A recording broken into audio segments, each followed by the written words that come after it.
అడవి ప్రాంతంలో నివసించే గిరిజనులు, ఇది మీకు పార్ట్ 1లో కూడా ఎక్స్ప్లెయిన్ చేశాను. అంటే గిరిజనులు చెట్టుల్ని నరికి అక్కడ పంటలు పండించేవాళ్ళు. పాపం వాళ్ళకేం తెలుసు, కాకులు గద్దల్లాగా సర్కార్ వాళ్ళు వాళ్ళ భూమిని కబ్జా చేస్తారని. అంతేకాకుండా ఇది దొరల భూములు, సర్కార్ భూములు అని లాగేసుకునేవాళ్ళు. పాపం గిరిజనులు రాత్రి పగులు తేడా లేకుండా వ్యవసాయం చేసుకునేవాళ్ళు. వాళ్ళ భూములు లాక్కున్నారని వాళ్ళు ఎదురు తీయితే పాపం వాళ్ళ పిల్లల వేళ్ళు కట్ చేసి దొంగ కేసులు పెట్టేవాళ్ళు. సర్కారులు భూములు లాక్కున్నారని ధర అయితే కొట్టించేవాళ్ళు. ఆ హింసను చూసి చలించిపోయిన ఒక అబ్బాయి పోరాటం ఇది గిరిజనుల గుండెల్లో ఎప్పటికీ నిలిచిపోతుంది. అందుకని ఆయన గిరిజనుల ఆరాధ్య దైవం అయ్యాడు. అది మరెవరో కాదు, మన గోండువెపులి కొమరం భీం. 22 అక్టోబర్ 1901 సంకేపల్లి అనే గ్రామంలో జన్మించాడు భీం. 15 ఇయర్స్ ఉన్నప్పుడు వాళ్ళ ఫాదర్ చనిపోయాడు ఈ ఫారెస్ట్ గొడవల్లో. ఫారెస్ట్ ఆఫీసర్స్ ఇప్పుడంటే ఎవరు భయపడరు, కానీ అప్పుడు మాత్రం టాయిలెట్ పోసుకునేవాళ్ళు. అంత కఠినంగా ఉండేవి వాళ్ళ రూల్స్ అండ్ వాళ్ళ వాయిలెన్స్. భీమ్ వాళ్ళ ఫాదర్ చనిపోయాక అక్కడ నుండి వాళ్ళు సర్దారూర్కి వెళ్ళారు. ఆ టైంలోనే భీమ్కి చాలా కోపం వచ్చింది. తను అక్కడే ఉండి ఏం చేయలేదని బాధ. ఆ సర్దార్పూర్లో కూడా నిజాం పట్టాదారు అయిన సిద్దిక్ సాబ్ 10 మందితో కలిసి వచ్చి ఈ భూమి మాది అని చర్చ చేశాడు. ఆ గొడవలో భీమ్ ఉన్నాడు.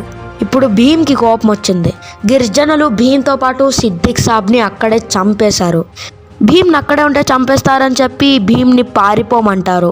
భీమ్ అక్కడ రైలెక్కి చాందా వెళ్తాడు. చాందాలో స్వాతంత్ర పోరాటం జోరుగా సాగుతుంది. దేశ నరవైపుల నుండి స్వాతంత్ర పోరాటం చేస్తున్నారు. చాందాలో విక్టోబా అనే వ్యక్తి దగ్గర పనిలో చేరాడు. విక్టోబా బ్రిటిషర్స్కి వ్యతిరేకంగా పత్రికలు రాస్తా అంటాడు. కొన్నాళ్ళు తర్వాత విక్టోబా గురించి బ్రిటిషర్స్కి తెలిసిపోవడంతో అతన్ని పోలీసులు అరెస్ట్ చేశారు. అక్కడ నుండి కొమరం అస్సాంకి వెళ్ళాడు. భీమ్ అస్సాంలో టీయాకు తోటలో వర్కర్గా పనిచేశాడు. భీమ్ అక్కడే 4 ఇయర్స్ పనిచేశాడు. ఎగ్జాక్ట్గా ఇదే టైంలో అతనికి అల్లూరి సీతారామరాజు పరిచయం అయిన ఒక వ్యక్తి పరిచయం అయ్యాడు. అతను భీమ్తో అల్లూరి సీతారామరాజు గురించి కొంచెం గొప్పగా చెప్పాడు. అతను రామరాజు గురించి చెప్తుంటే భీమ్కి కముర్రు పరిచాయి. ఓహో సాహో అనేలా ఉంటుంది ఆయన కథ. కాల్చంద్ర తెల్లవారికి రొమ్ము చూపించిన ధైర్యం ఆయనది. ఆయనే భీమ్కి ఇన్స్పిరేషన్. ఇంకా అస్సాం నుండి డైరెక్ట్గా తెలుగు రాష్ట్రానికి వచ్చాడు మన కొమరం భీమ్. తెలుగు రాష్ట్రంలో ఒకరి దగ్గర పనిలో చేరుతాడు. అక్కడ ఏంటంటే భూమి తగాదాలు, అంటే ల్యాండ్ సెటిల్మెంట్స్. ఈ టైంలోనే భీమ్కి మంచి పాపులారిటీ వస్తుంది. చాలామంది భూ తగాదాల కోసం అతన్ని సందర్శిస్తున్నారు. అప్పుడే ఆయనకి నైజాం సర్కార్ హింసలు ఎక్కువ అయ్యాయని తెలుస్తుంది. గోండు ప్రజల్ని ఎంత ఇబ్బంది పెట్టేవారు, ఆడవాళ్ళతో అసభ్యంగా ప్రవర్తించేవారు. ఇంకా ఈ నైజాం సర్కార్ని ఎలాగైనా ఎదిరించాలని డిసైడ్ అయ్యాడు. అప్పటి నైజాం నవాబ్ హాసిబ్ యహీ అతన్ని కలిసి కొంచెం పొలైట్గా రిక్వెస్ట్ చేద్దాం అనుకున్నాడు. కానీ అతను ఎంత ట్రై చేసినా అతనికి అపార్ట్మెంట్ దొరకదు. కానీ కొమరం భీమ్కి ఆశ చావలేదు. ఉద్యమం మొదలు పెట్టాలని అనుకుంటాడు. అప్పటి స్టార్ట్ అయిన ఉద్యమమే జల్ జంగల్ జమీన్. ఈ ఉద్యమమే ఆయన గోండ్రు పులిని చేసింది. జల్ జంగల్ జమీన్ అంటే నీరు, అడవి, భూమి మాది అని. ఈ ఉద్యమమే ఎంతోమందిని చైతన్యం తెప్పించి ఒక చిన్న సామ్రాజ్యాన్ని ఏర్పాటు చేసింది. కొమరం అన్ఎడ్యుకేటెడ్, అంటే ఏమీ చదువుకోలేదు. కానీ అతను చదువుకొని పట్టభద్రుడు. అతను ప్రసంగాలతో ప్రజల్ని చైతన్యం నింపేవాడు. ఇంకా ఎన్నాళ్ళి బానిస బతుకులు. వాళ్ళు మన భూమిని లాక్కొని మనల్ని బానిసలుగా తోస్తున్నారు.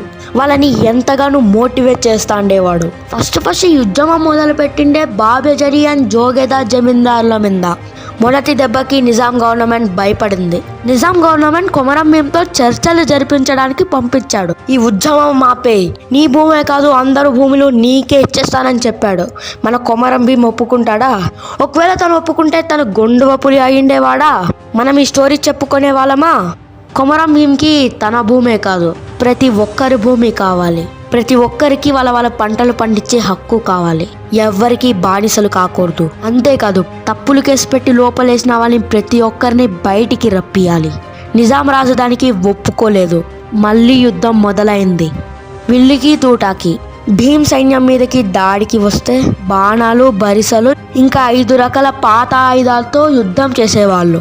కొమరం భీమ్ సైన్యాన్ని ఎదిరించడం చాలా కష్టమైంది. ఎందుకంటే అతను వాడే టెక్నిక్ గొరిల్లా టెక్నిక్.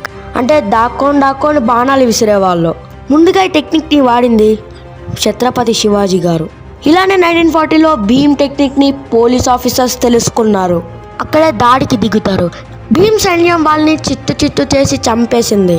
అది కూడా గొరిల్లా టెక్నిక్ తోనే. అది భీమ్ సైన్యం and Bheem training and Bheem power.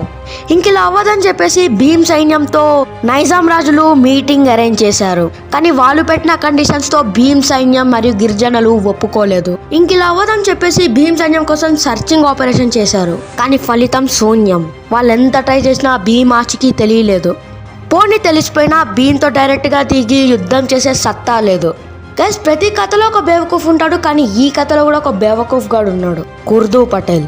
ఈ ఉర్దూ పటేల్ అన్న యదవ ఏం చేశాడంటే కొమరం భీం స్థాపన గురించి బ్రిటిష్ వాళ్ళకి సమాచారం ఇచ్చేశాడు. ఏ యదవ తన మీద చదువుతున్న దాడి గురించి కొమరం భీంకి ఎలాంటి సందేశం లేదు. సో ఒకరోజు కొమరం భీం అర్ధరాత్రి స్థాపన చేస్తుంటే బ్రిటిష్ ఆఫీసర్స్ అన్ని చుట్టుముట్టి ఆదివాసులు నివాసిస్తున్న స్థానంలో జోడేఘాట్ అడవుల్లో 1940 అక్టోబర్ 27లో వీర మరణం పొందాడు. పాపమాన్ని కాల్చేసి తుప్పలో పడదొబ్బారు, అది కూడా పౌర్ణమి రోజున. ఈ స్టోరీ నేను చెప్తుంటేనే నాకు చాలా బాధగా ఉంది. కొమరం భీం అమర్ రహే.